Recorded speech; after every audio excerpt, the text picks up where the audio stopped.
एक मी तुम्हाला सांगतो, ही सोसायटी म्हणजे सर्व सभासदांनी एकत्र येऊन ती सोसायटी फॉर्म केली. बरोबर. इंडिव्हिज्युअल माणसाला शक्य नाही म्हणून सगळे लोक एकत्र आले. त्यामध्ये एक प्रिन्सिपल आहे जे खूप महत्वाचं आहे. सुप्रीम कोर्टने अनेक केसेसमध्ये समान गरज, कॉमन नीड हा त्या सोसायटीचा आत्मा आहे. त्यामुळे सगळ्यांची गरज जर समान असेल तर कुठली गोष्ट पटकन होऊ शकते.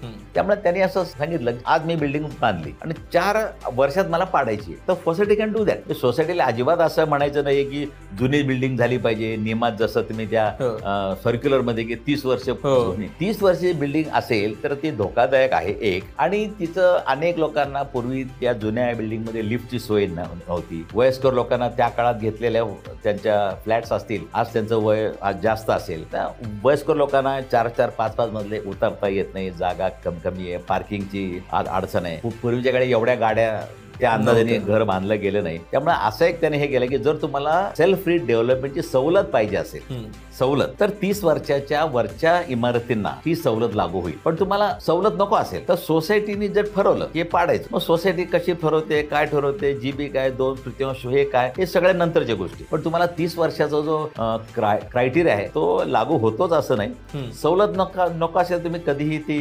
रिडेव्हलपमेंट करू शकता, कधी करू शकता.